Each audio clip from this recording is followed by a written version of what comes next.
The dust from the explosion still hung in the air like a thick fog. Taeho pressed his back against the broken wall and tried to catch his breath.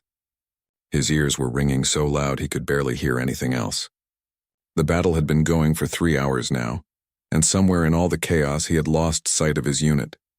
He wiped the sweat and dirt from his face with a shaking hand. His rifle felt heavy in his arms. Everything felt heavy. This was his 8th month fighting the Valkyrie, and he was tired down to his bones. The enemy was winning. Everyone knew it, even if the commanders never said it out loud. The Valkyrie had better weapons, better ships, and more soldiers. Humanity was just trying to survive at this point. Another explosion shook the ground somewhere to his left. Taeho flinched and made himself smaller behind the wall. He needed to find his unit. He needed to get back to the rally point. But which way was it now? All the buildings looked the same after they got blown up. Just piles of concrete and twisted metal and broken glass. He was about to move when he heard something. A sound that did not belong to war. It was weak and small, almost like a whimper. Taeho froze and listened hard. There it was again. It sounded like crying. His first thought was that it might be a trap. The Valkyrie were smart. They had used tricks before. But something about the sound made his chest tight. It sounded real. It sounded scared. Taeho looked around the corner carefully. The street was empty except for rubble and smoke. The crying was coming from a collapsed building about 20 meters away. Half of the structure had fallen in on itself, and the other half looked like it would come down any second. He should not go over there. He knew that. Every bit of training told him to move away, find his unit, and stay alive. But his feet started moving anyway. As he got closer, the sound got clearer. It was definitely crying, small and desperate. Taeho climbed over broken pieces of wall and pushed aside chunks of ceiling. The sound was coming from under a large section of collapsed floor. "Hello?" he called out quietly. His voice sounded strange to him. The crying stopped for a moment. Then it started again, more urgent this time. Taeho set down his rifle and started pulling away debris with his hands. The pieces were heavy and sharp. His gloves tore and his hands started bleeding, but he kept going.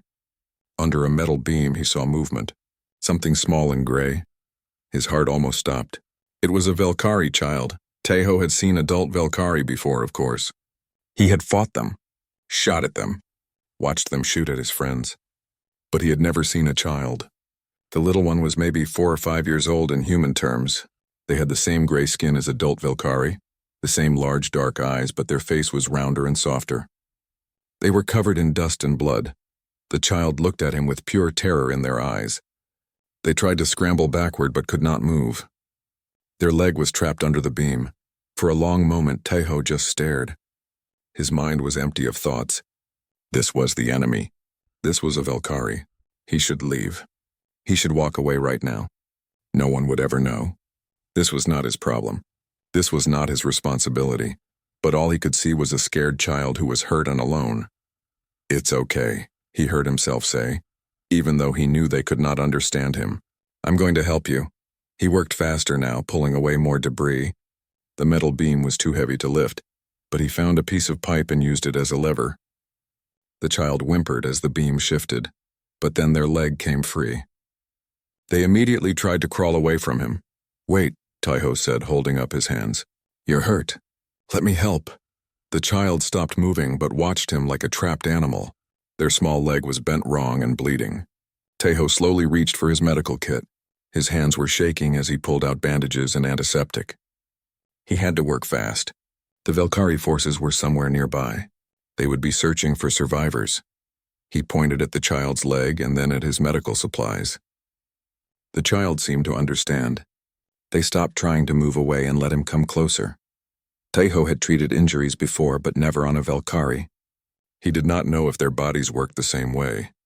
He did his best to clean the wound and wrap the leg carefully. The child made small sounds of pain but did not cry out loud.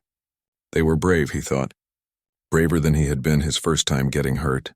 When he finished, he sat back and looked at the child. They looked back at him with those big dark eyes. The terror was still there, but something else too. Maybe confusion. Maybe the smallest bit of trust. In the distance, Taeho heard voices. Valkyrie voices. They were speaking their clicking, whistling language that he could not understand. They were getting closer. He had to go. Now. But he could not just leave the child here in the rubble. They could not walk with that leg. Tejo made a decision before he could think too much about it. He scooped the child up carefully. They were lighter than he expected, and they went rigid with fear in his arms. "I'm not going to hurt you," he whispered.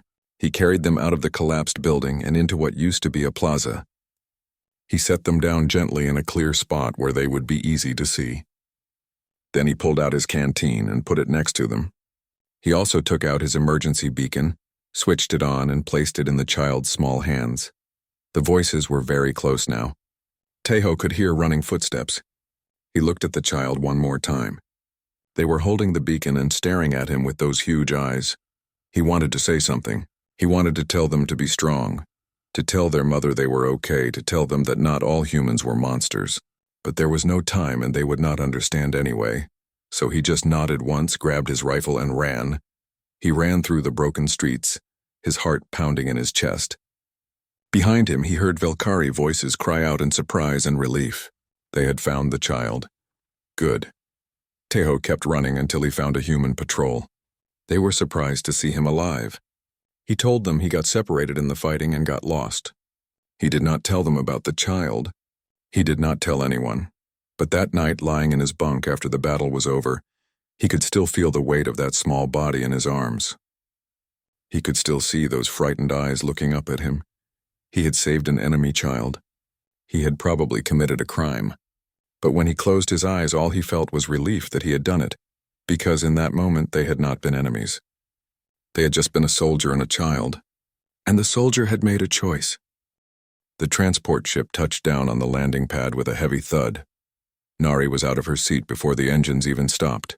She pushed past the other officers and ran toward the exit. Her second-in-command called after her, but she did not stop. She could not stop. 3 days. It had been 3 days since she got the message. 3 days since her world collapsed. Juno had been visiting Nari's sister in the settlement when the humans attacked. The settlement was supposed to be safe. It was far from the fighting. It had schools and markets and parks. Children played there. But war did not care about what was supposed to be safe. The military transport took her directly to the medical facility. Nari barely saw the city passing by outside the window. All she could think about was the last time she saw Juno. Her little one had been excited about the trip. They had hugged Nari tight and made her promise to come visit soon. That was 6 weeks ago. 6 weeks? Nari had been in space, commanding her ship, fighting humans, and Juno had been down there, needing her. The medical facility was busy and loud. Nari's uniform got her through the crowds quickly. A nurse saw her rank and immediately brought her to the pediatric wing. Each step felt like walking through deep water. Everything moved too slow and too fast at the same time. "Commander Nari?" A doctor met her in the hallway. He was old, with kind eyes. "Please, come with me." "Is my child alive?" Her voice came out harder than she meant. "Just tell me that first." "Yes," the doctor said. "Juno is alive." Nari's legs almost gave out. The doctor caught her elbow and steadied her. "How badly hurt?" she asked. "Come and see," the doctor said gently. He led her to a private room. Nari's heart was beating so hard she could hear it in her ears. The doctor opened the door and stepped aside. Juno was lying in a medical bed, looking very small under the white sheets. Their left leg was in a cast. There were bandages on their arms and face, but their eyes were open. And when they saw Nari, they smiled. "Mama," Juno said weakly. Nari crossed the room in 2 steps and gathered her child into her arms. Careful of the injuries, she buried her face in Juno's hair and finally let herself cry. All the fear and grief and relief came out at once. Juno cried too, clinging to her. They stayed like that for a long time. The doctor quietly left the room. When Nari finally pulled back, she touched Juno's face gently, checking every bruise and cut. "What happened, little one? Tell me everything." Juno's face got sad. "There was a big noise. The building fell down. Aunt Mina was with me, but she didn't wake up, Mama." Nari closed her eyes. Her sister, gone. "I was stuck," Juno continued. "It was dark and I was scared. My leg hurt so much I cried and cried, but nobody came. How did you get out? Nari asked softly. Juno's expression changed to something like confusion. A man came. He dug me out. One of our soldiers found you. No, Juno said. He was different. He looked like the humans in the pictures they show us at school. Nari went very still. A human soldier found you? Juno nodded. He was big and scary at first. I thought he would hurt me, but he didn't. He fixed my leg and gave me water. Then he carried me outside and gave me a little machine that made sounds. The emergency beacon, Nari murmured. He ran away when our soldiers came, Juno said. But he saved me first, Mama. Why did he do that? Aren't humans bad? Nari did not have an answer. She was having trouble understanding it herself. The doctor came back later with more details. Juno's leg had been set and bandaged before the rescue team arrived. The bandaging technique was human military standard. They found a human canteen at the scene and an active emergency beacon. Without that beacon, they would not have found Juno in time.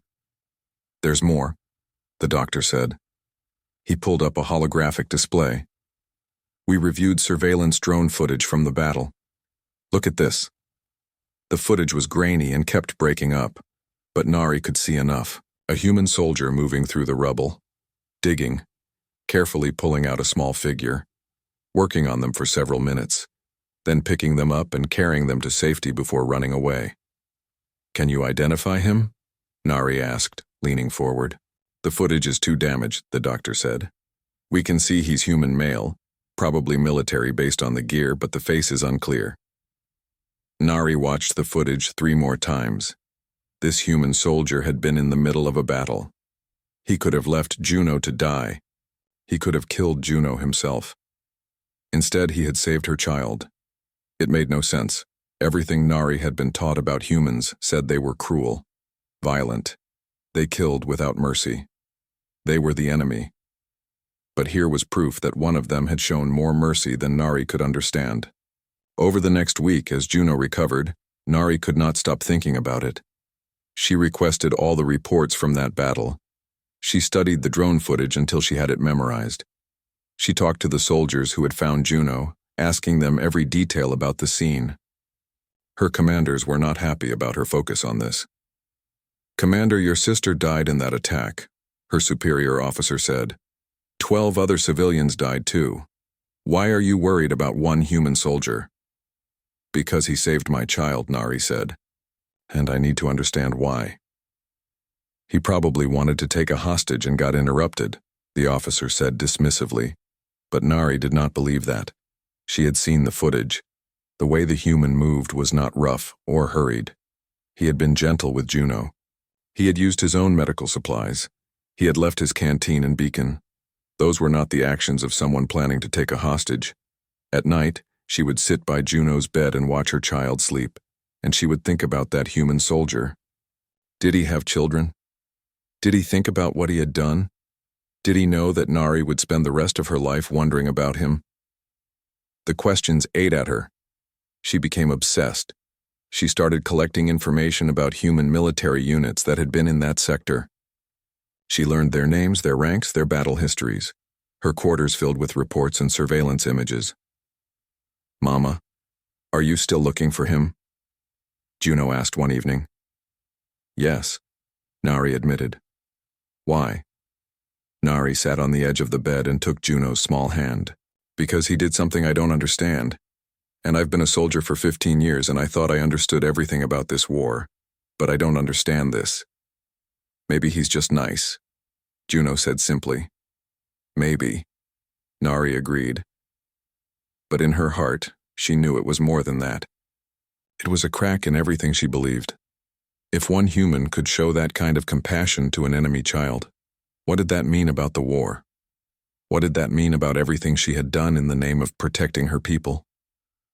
2 months after the attack, the war began moving toward a ceasefire.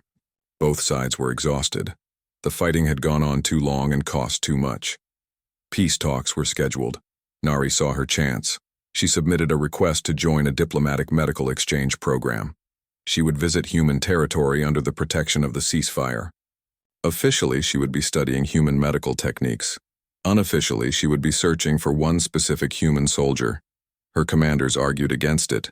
Her friends said she was being foolish. But Nari did not care. She had to find him. She had to look into his eyes and ask him why. She had to understand what kind of person saves an enemy child in the middle of war. Because if she could understand that, maybe she could understand how to make sure no more children ended up trapped under rubble, crying in the dark. The approval came through 3 weeks later. Nari would be allowed into human territory. She immediately began preparing. She gathered every piece of information she had collected. She made copies of the surveillance footage. She even convinced her commanders to let her bring Juno with her. "Are we really going to find him?" Juno asked the night before they left. "I don't know," Nari said honestly. "But we're going to try." "I want to thank him," Juno said. "Is that okay?" Nari pulled her child close. "Yes, little one. That's okay. I want to thank him too." But what she really wanted was answers. Because somewhere out there was a human who had changed everything with one simple choice. And Nari needed to find him. The human military base looked gray and unwelcoming under the cloudy sky. Nari held Juno's hand tightly as they walked through the security checkpoint. Human soldiers watched them with hard eyes. Some whispered to each other. A few even spat on the ground as they passed. Nari kept her expression neutral. She was a commander. She had faced worse than hostile looks, but she felt Juno press closer to her side and her protective instincts flared. These humans had every reason to hate her people. She had to remember that. A human officer met them inside. He was tall and thin with gray hair and a tired face. "Commander Nari," he said in heavily accented Velkari. "I am Colonel Park. I will be your escort during your visit." "Thank you," Nari replied in her own rough human language. She had been studying it for months. Colonel Park's eyebrows went up slightly. "You speak our language. I am trying to learn," Nari said. "I want to understand." The colonel nodded slowly. "Come with me. We have prepared quarters for you and your child." As they walked through the base, Nari looked everywhere. She studied faces, uniforms, and badges. Somewhere on this base or another like it, the soldier who saved Juno might be stationed, or he might be dead. The mortality rate for human soldiers was high. That night in their small quarters, Juno asked, "Mama, why do the humans look at us like that?" Nari sat on the bed and pulled Juno close. "Because we have hurt them, little one, just like they have hurt us. The war has made everyone afraid and angry. Even the nice soldier who saved me." "I don't know," Nari admitted. "That's what I want to find out." The next morning, Colonel Park took them to the medical center. Nari was supposed to observe human medical procedures as part of the exchange program, but she had other plans. During a break, she approached a human medic who had been friendly. Her name was Hana. She was young with kind eyes that reminded Nari of the doctor who had treated Juno. "Can I ask you something?" Nari said carefully. Hana looked surprised but nodded. "Sure." Nari pulled out a data pad and showed her the surveillance footage. This was taken during the battle at Settlement 7, 6 months ago. "Do you recognize this soldier?"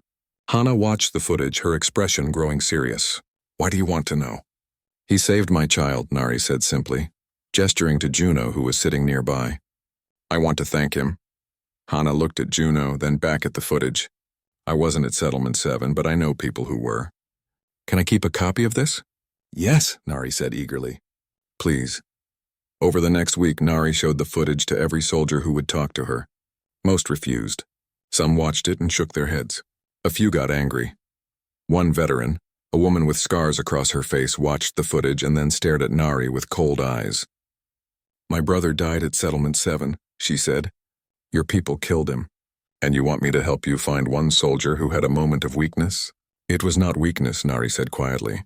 "It was strength. It was stupidity," the woman snapped. "He should have left your kid there. Maybe if we were as ruthless as you, we would be winning this war." Nari had no answer for that. The woman walked away and Nari felt the weight of all the pain this war had caused pressing down on her, but she kept searching. She requested access to military records. She interviewed soldiers from different units. She showed Juno's drawings of what she remembered about the soldier. Nothing led anywhere. Hana found her one evening looking frustrated and exhausted. "You're not going to find him this way," the medic said. "Then how?" Nari asked. "The official records won't help. But soldiers talk to each other. Stories get passed around. If something unusual happened, people remember." Hana sat down next to her. "There's a support group. Veterans who are struggling with what they saw during the war. They meet in the recreation building. Some of them were at Settlement 7. Will they talk to me?" Nari asked doubtfully. "Probably not," Hana admitted. "But they might talk to me. Let me ask around." 2 days later, Hana came back with news. "There's a guy named Do-hyun.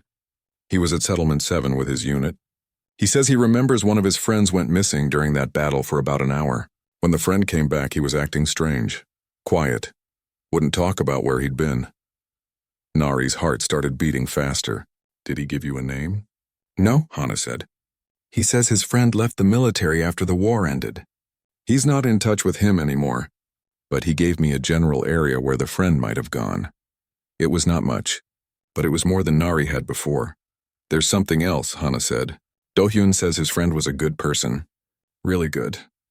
The kind of person who always helped others, even when it put him at risk. He says if anyone would save an enemy child, it would be him." Nari felt something loosen in her chest. "Can I meet this Do-hyun?" "He doesn't want to meet you," Hana said apologetically. "He's still angry about the war, but he told me he hopes you find who you're looking for. He says his friend deserves to know that the kid survived." That night, Nari studied the information Hana had given her. It was just a region, nothing specific. But it was something. She would need to find a way to search there. Maybe after the peace treaty was signed, travel restrictions would ease. Juno was drawing at the small table in their quarters. Nari went over and looked at the picture. It showed 2 figures, one big, one small. They were holding hands. "Is that you and the soldier?" Nari asked. "Yes," Juno said. "I think he was sad, Mama. Even though he saved me, I think he was very sad." Nari thought about that. A soldier sad enough to risk everything for an enemy child. What had he seen in the war? What had he done? Was saving Juno his way of trying to find something good in all the darkness? Over the following days, more information came in bits and pieces. Another soldier remembered someone in his unit acting strange after Settlement 7. A supply officer recalled unusual medical supply usage from one unit. A transport pilot thought she might have seen someone matching the description. It was all vague and uncertain, but slowly Nari started to build a picture. The soldier was likely from a unit that had been on the eastern edge of the settlement. He was probably young, maybe in his 20s. He had left the military shortly after the ceasefire was announced, and according to everyone who might have known him, he was the kind of person who cared too much, who felt too deeply, who carried the weight of the war like stones in his pockets. "Why does it matter so much?" Colonel Park asked her one day. "Why spend all this time and energy on one soldier?" Nari thought carefully about her answer. "Because if one human could see past the war and save my child, then maybe there is hope for all of us. Maybe we are not doomed to hate each other forever." The colonel was quiet for a moment. Then he said, "My son was killed by Velkari forces 3 years ago. He was 19. "I am sorry," Nari said softly. "I wanted to hate all of you," Park continued. "For a long time I did. But then I watched you with your child. I saw how much you love them. And I realized that you probably have parents who miss their children too. Velkari parents who got the same message I got about my son." "Yes," Nari said. "Too many parents have lost children in this war." "That soldier who saved your kid," Park said. He understood something important. He saw a child, not an enemy. Maybe we all need to learn to do that. When Nari's time at the base ended, she had learned a lot about humans. They were not the monsters her people had described. They were people. They felt pain and love and fear just like Velkari did. They mourned their dead and hoped for peace. And somewhere among them was one soldier who had been brave enough to act on that understanding in the middle of a battle. Hana came to say goodbye. She pressed a small data chip into Nari's hand. "Coordinates," she said. "Where Do-hyun thinks his friend went." "I can't promise anything." "Thank you," Nari said. "For everything." "Find him," Hana said. "I think you both need this." As they left the base, Juno looked up at Nari. "Are we closer to finding him, Mama?" "Yes," Nari said, clutching the data chip. "We are much closer." Teho wiped the grease from his hands and stepped back to look at the water pump. It was running smoothly now. Another repair finished. He picked up his tools and headed back to his small workshop at the edge of the settlement. The settlement was quiet and peaceful. It was far from any military bases, far from the war. Most people here were trying to forget about the fighting. They grew food, raised children, and lived simple lives. That was exactly what Tai-Ho wanted. He had left the military 8 months ago as soon as the ceasefire was announced. He had not even waited for his full discharge. He just wanted out. Away from the guns and the death and the screaming. Away from the nightmares that woke him up every night. Here he fixed things instead of breaking them. He repaired water pumps and generators and farming equipment. He kept his head down and did not talk much. The other settlers thought he was just quiet. They did not know about the weight he carried. Tai-Ho, a voice called out. He turned to see his neighbor, an old woman named Mrs. Kang, waving at him.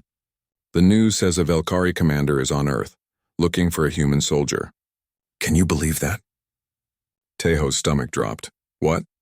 They're showing it on all the channels, Mrs. Kang said, excited by the gossip.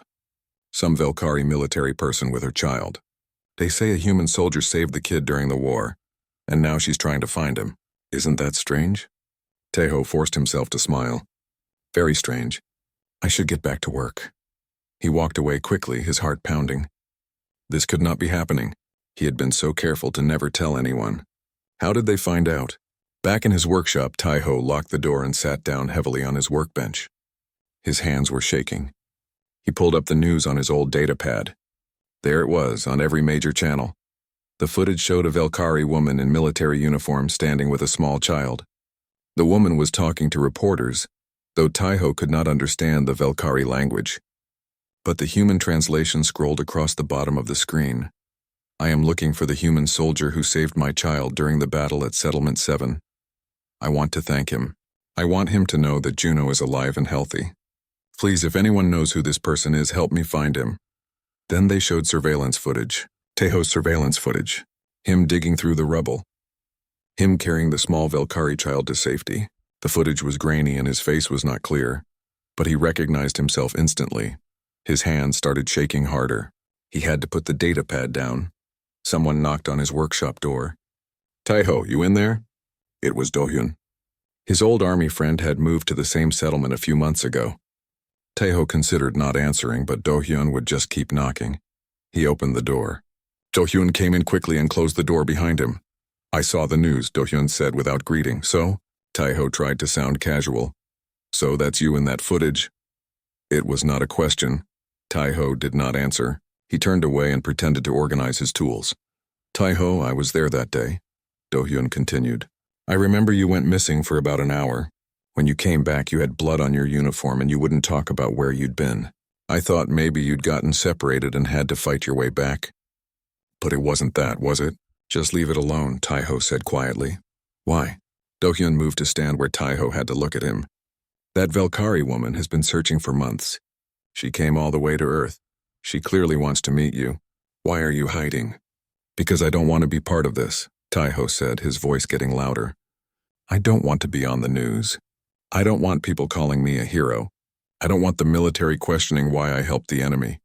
You saved a child's life, Do-hyun said. I know what I did. Tai-Ho snapped. Then softer. I know what I did. And I would do it again. But that doesn't mean I want everyone knowing about it. Do-hyun was quiet for a moment. Then he said, What are you afraid of? Tai-Ho sat down on his workbench again and put his head in his hands. I'm afraid they'll make it political. I'm afraid the military will say I was a traitor. I'm afraid peace protesters will use me as a symbol. I'm afraid war veterans will hate me. I'm afraid of all of it. And what about that woman? What about her child? They're fine, Tai-Ho said. I saw it on the news. The kid is healthy. That's all that matters, is it? Do-hyun challenged. Because from what I saw, that woman needs to know who saved her child. She needs answers. And maybe you need to give them to her. Why would I need that? Because you haven't been okay since Settlement 7, Do-hyun said bluntly. You barely sleep. You jump at loud noises. You hide out here like you're afraid of the world. Maybe facing this, talking to her, maybe that would help. Or maybe it would make everything worse, Tai-Ho said. Maybe, Do-hyun admitted. But you won't know unless you try. After Do-hyun left, Tai-Ho spent the rest of the day trying to work, but he could not focus. His mind kept going back to that day at Settlement 7. He remembered the weight of the child in his arms, those big frightened eyes, the way they had stopped crying when he wrapped their leg. He had thought about them often over the past months. Wondered if they survived. Wondered if they were okay. Now he knew they were. Juno. The child's name was Juno. That night, Taiho could not sleep. He lay in bed and stared at the ceiling. What would happen if he came forward? Would the military arrest him for helping the enemy? Would his own people turn against him? Would it ruin the fragile peace? But then he thought about the Velkari woman. Nari. She had crossed enemy lines to find him. She had spent months searching. She had put herself at risk just to say thank you. That took courage. And here he was, hiding in a workshop, afraid of his own shadow. The next morning, Do-hyun came back. I talked to someone, he said. Who? Taeho asked warily. A medic named Hana. She's been helping the Velkari woman search. She says if you want to come forward, she can arrange a private meeting. No media. No military interference. Just you and Nari and the kid. How did you even contact her? Taeho asked. I have my ways, Do-hyun said with a small smile. The point is you have a choice. You can keep hiding or you can face this. Taeho was quiet for a long time. Then he said, I didn't do it for recognition. I did it because it was the right thing to do. I know, Do-hyun said, but maybe she needs to hear that from you. What if I can't explain it? Taeho asked. What if I don't have good enough reasons? You saved a child during a war, Do-hyun said. That's reason enough. Taeho thought about Juno, about those scared eyes and that injured leg, about the trust that small child had shown him even though he was the enemy. Okay, he said finally. Tell your contact I'll meet them. Do-hyun broke into a wide smile. Really? Before I change my mind, Taeho said. But it has to be private. No reporters. No military observers. Just us. I'll make it happen, Do-hyun promised. After his friend left, Taeho sat in his workshop and tried to understand what he was feeling. Fear. Definitely. But also something else. Maybe it was relief. He had been carrying this secret for so long. Maybe it was time to let someone else know about it. He pulled up the news footage again and watched the Velkari woman speak. She looked tired, determined. He could see the resemblance between her and Juno in the shape of their faces. She was a mother looking for the person who saved her child. When he thought about it that way, it made sense. If someone had saved a human child, their parents would want to know who. They would want to say thank you. They would want to understand Taeho made his decision then. He would meet them. He would answer their questions. He would do this one hard thing. And maybe, just maybe, he would be able to sleep better at night knowing that both Nari and Juno were okay. That his choice that day had mattered. That in the middle of all the violence and death he had managed to save one life, just one. But one was enough. The neutral zone building was small and plain, designed for exactly this kind of meeting.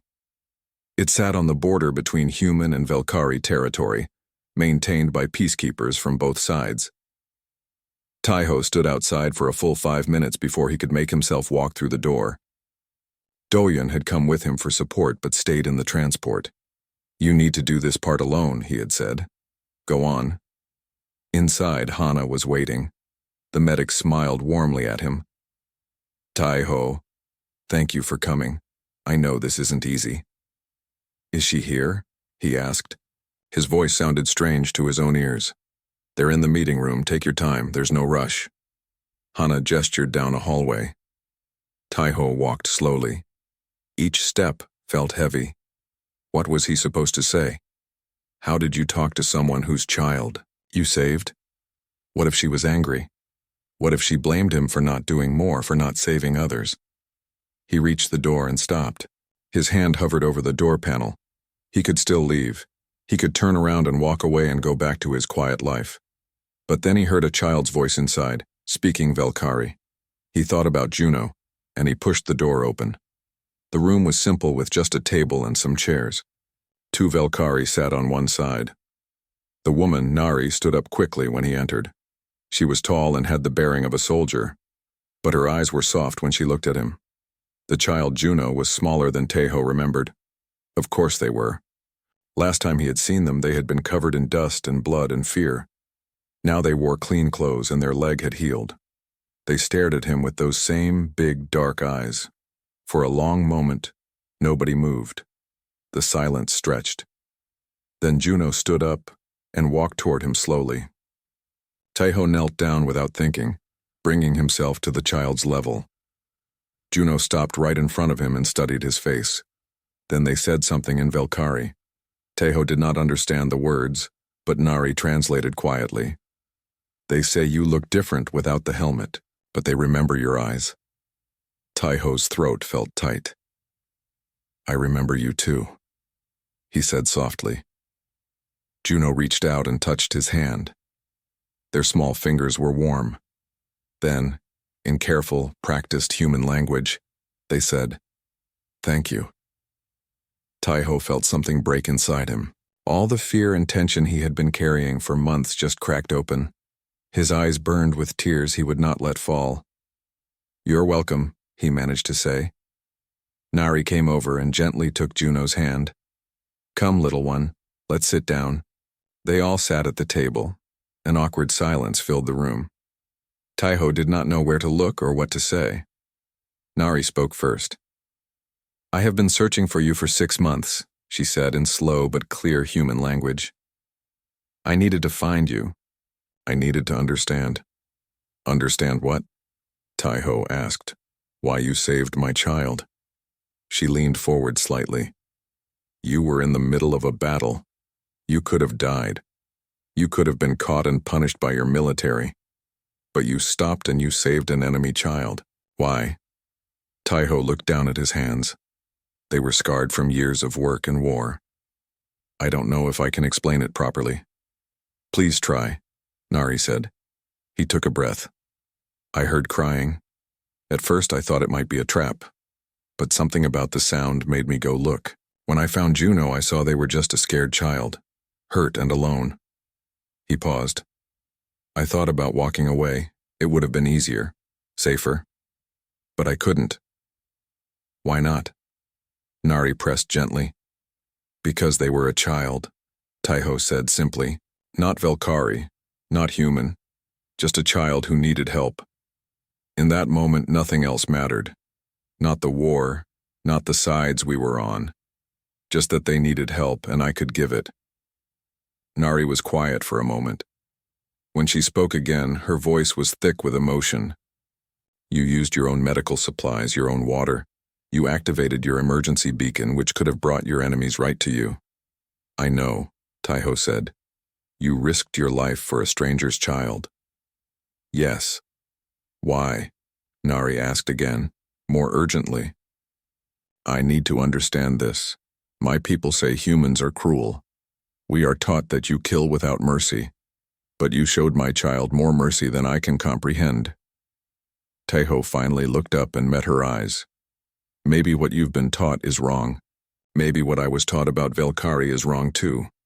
Maybe we're all just people trying to survive." Juno spoke up in Velkari. Nari listened and then translated. "Juno says you were sad that day.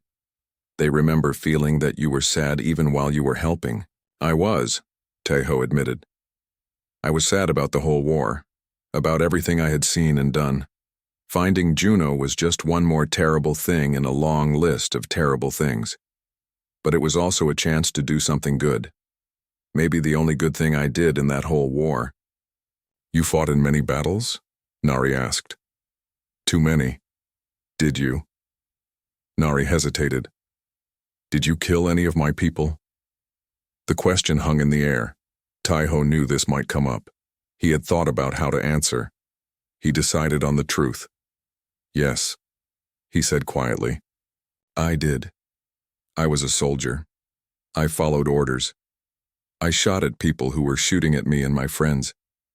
I don't know how many. I tried not to think about it." Nari nodded slowly. "I have killed humans. Many humans. I was a commander. I gave orders that led to human deaths." She looked at Juno. "And my child almost died because of this war that we both participated in." "I'm sorry," Taiho said, "for your sister, and for everyone else who died that day." "I am sorry too," Nari said, "for the humans who died, for all the pain this war caused." They sat in silence again, but it was different now. It was not awkward. It was the silence of two people who understood something important. Juno started talking to Nari and Velkari, getting excited about something. Nari smiled and turned to Taiho. Juno wants to know if you remember giving them the water. They say it was the best water they ever tasted because they were so thirsty. Taiho found himself smiling. I remember. I was worried because I didn't know if human water was safe for Velkari. But you needed something to drink. It was safe, Nari said, and it probably saved their life. They were badly dehydrated. Good, Taiho said. He felt something ease in his chest. He had not realized he had been worried about that. Juno pulled out a piece of paper from a pocket and pushed it across the table to Taiho. It was a drawing. Two figures holding hands. One big, one small. Juno drew this, Nari explained. They wanted to give it to you. Taiho picked up the drawing carefully. His hands were shaking slightly. Thank you, Juno. This is beautiful. Juno beamed. They talked for another hour. It got easier as time went on. Nari told him about the search, about all the places she looked and people she talked to. Taiho told her about leaving the military, about trying to find peace in a quiet settlement. Do you have nightmares? Nari asked at one point. Yes, Taiho admitted. Every night. Me too, Nari said. About the people I lost, the choices I made, the things I saw. Does it get better? Taiho asked. I don't know yet, Nari said honestly. But I hope so. I hope we can both find peace. As the meeting was ending, Nari stood and held out her hand in the human gesture of respect. Taiho stood and shook it. Her grip was firm and warm. Thank you, Nari said, for saving Juno, for giving me more years with my child, for showing me that humans are not what I was taught. Thank you for everything. You're welcome, Taiho said. And thank you for searching for me, for wanting to understand. That took courage. Juno hugged Taiho's leg before leaving. He awkwardly patted their head. Then they were gone and he was alone in the room. Hana came in a moment later. How do you feel? She asked. Taiho thought about it. Lighter, he said finally. I feel lighter. That night, for the first time in months, Taiho slept without nightmares. He dreamed instead of a child's smile and a mother's grateful eyes. He dreamed of what he hoped was the beginning of something better. Because if one meeting could bridge the gap between enemies, maybe there was hope after all. Maybe the war really could end. Not just on paper, but in people's hearts. Maybe one simple choice really could change everything. The news broke 3 days after the meeting. Someone had leaked it to the media. Taiho woke up to find his face on every news channel across human space. Hero soldier meets Velkari commander he saved, the headlines read. His workshop was surrounded by reporters within hours. They shouted questions through his locked door. Cameras tried to peer through his windows. Do-hyun came and helped him escape through the back, taking him to a safe house on the other side of the settlement. But the damage was done. Everyone knew now. The reactions were immediate and divided. On one side, people celebrated. This is what peace looks like, they said.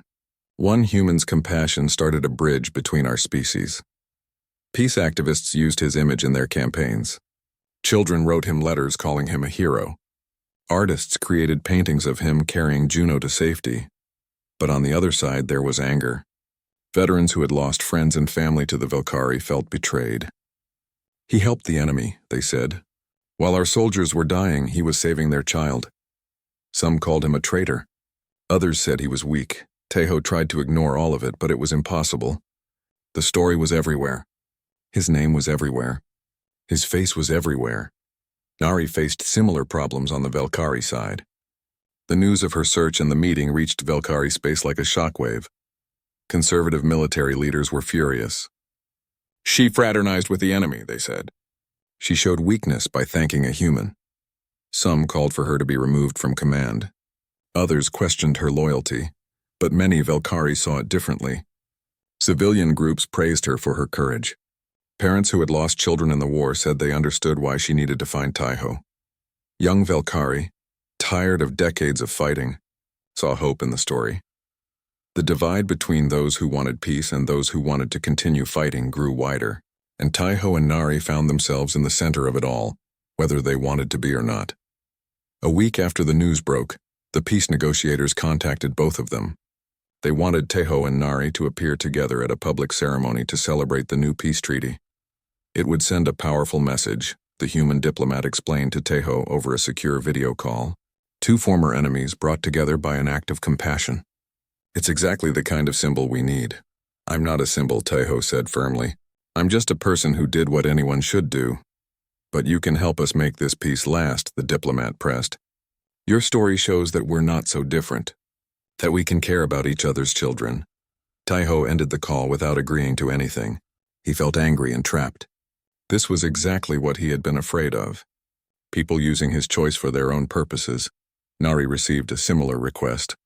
She also refused at first. I won't be used as propaganda, she told her commanders. What happened between Taiho and me was personal. It wasn't about politics, but the pressure kept building. From both sides. Every day brought new requests, new demands, new expectations. Then something happened that changed everything. A human veteran named Mr. Song came to see Taiho. He was old, walking with a cane, and he had scars that covered half his face. Doyun tried to stop him, but Taiho agreed to the meeting. I lost my son at Settlement 7, Mr. Song said without greeting. He was 22 years old. He died trying to evacuate civilians when the Velkari attacked. Taiho felt his stomach drop.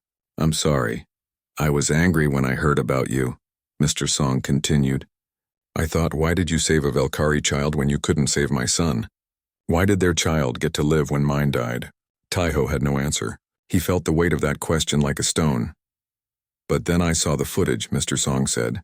I watched you dig that child out. I saw how carefully you treated their injuries. And I realized something. He paused. My son would have done the same thing. Taiho looked up in surprise. My boy was good, Mr. Song said, his voice breaking. He cared about people. All people. If he had found that child, he would have saved them too. And he would have wanted someone to save a human child if the situation was reversed. He sounds like he was a good person, Taiho said quietly. He was. Mr. Song agreed, and I think you are too. I came here to tell you that I'm not angry anymore. I came to say thank you for showing that even in war, we can still choose to be human. That's what my son believed, and I'm glad someone proved him right. After Mr. Song left, Taiho sat in silence for a long time. He thought about all the sons and daughters who had died, all the parents who grieved, all the pain the war had caused. Maybe being a symbol wasn't about him. Maybe it was about giving all those lost people meaning, about showing that their deaths were not for nothing because peace was possible. He called the diplomat back. I'll do it, he said. I'll appear at the ceremony. But I want to say what I want to say. No scripts. Agreed, the diplomat said quickly. On the Velkari side, Nari had her own moment of realization.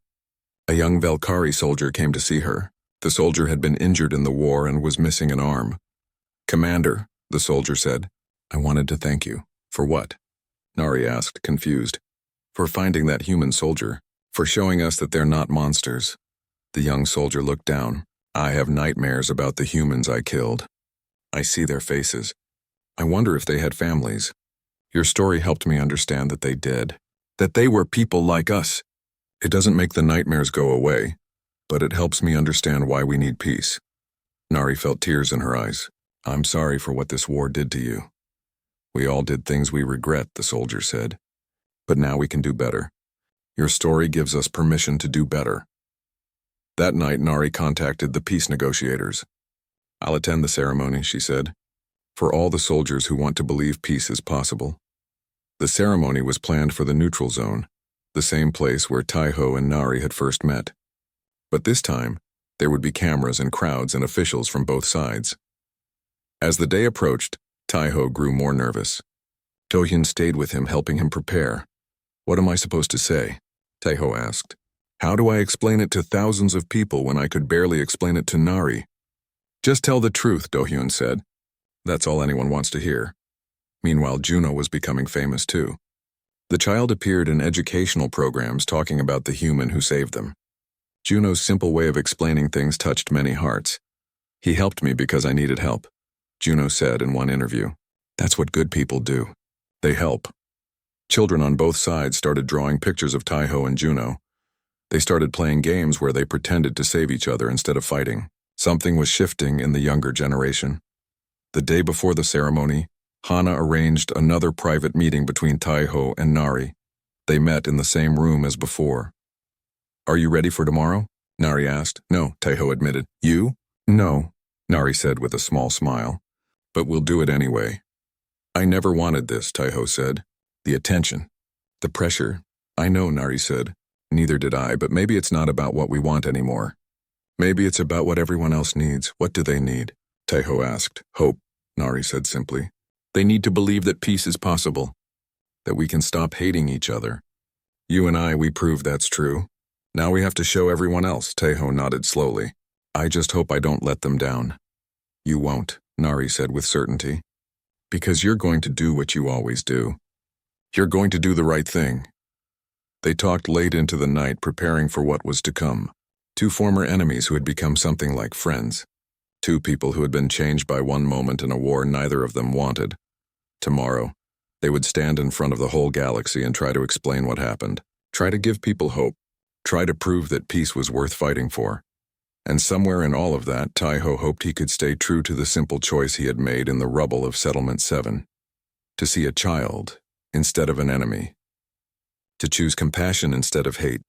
Because that was what it all came down to in the end. One choice. One moment. One chance to be better than the war wanted them to be. And he had taken it.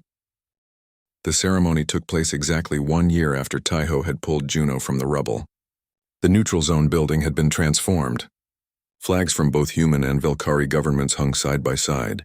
Hundreds of people filled the space, with thousands more watching on screens across both territories. Taiho stood backstage, his hands sweating.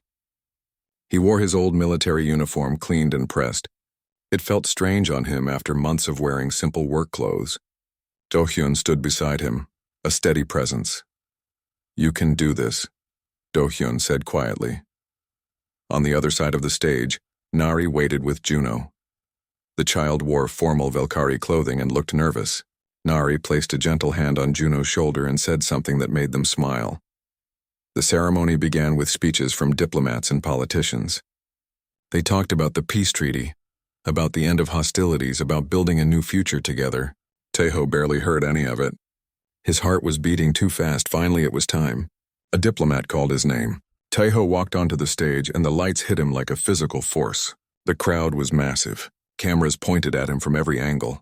For a moment he froze. Then he saw Juno at the other side of the stage waving at him with a big smile. That simple gesture calmed him down. He remembered why he was here.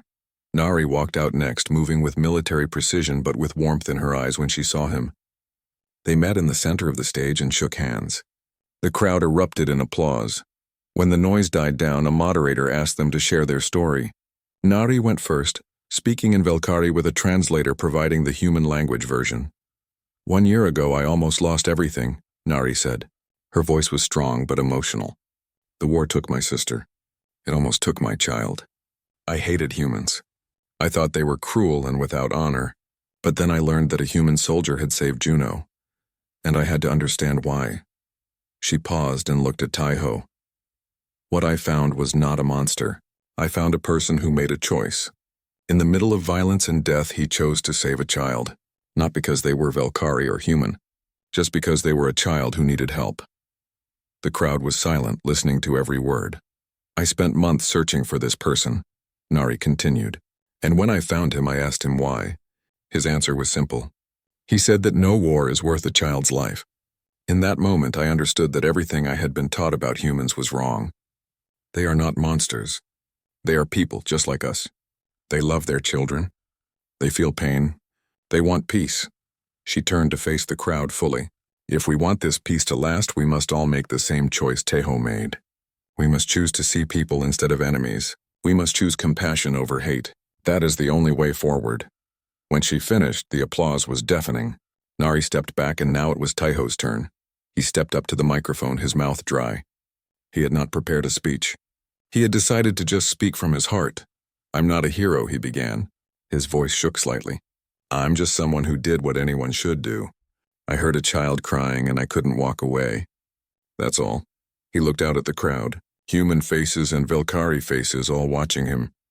I've done things in the war I'm not proud of, Taiho continued. I've hurt people. I've killed people. I followed orders and I did what I thought was right at the time.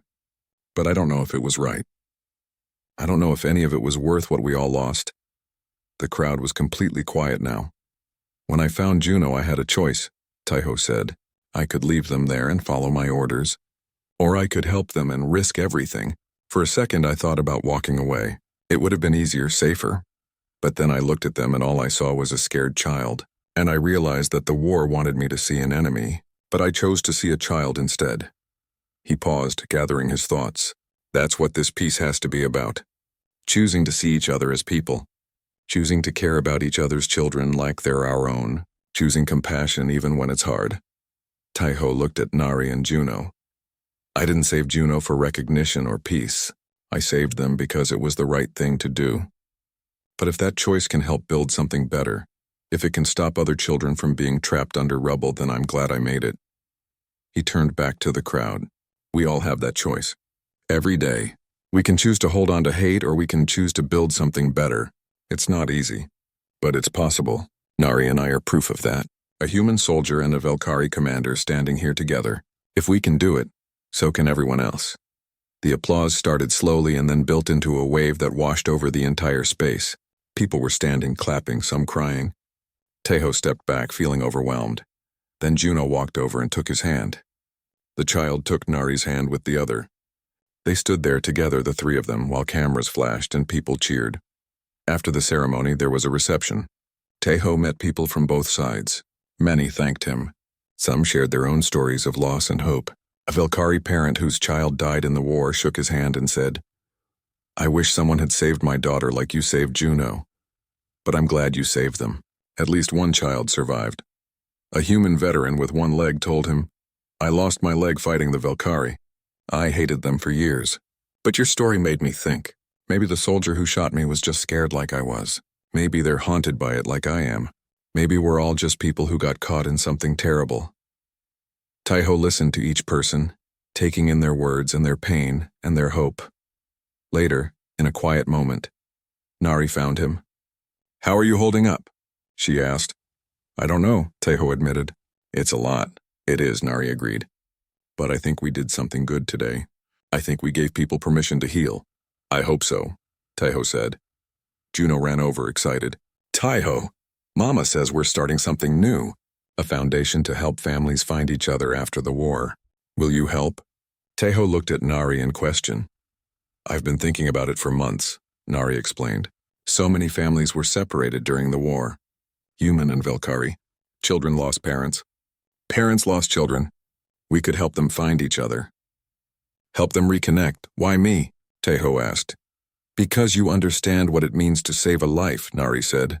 And because people trust you. Both humans and Velkari. You're a bridge. Taiho thought about it.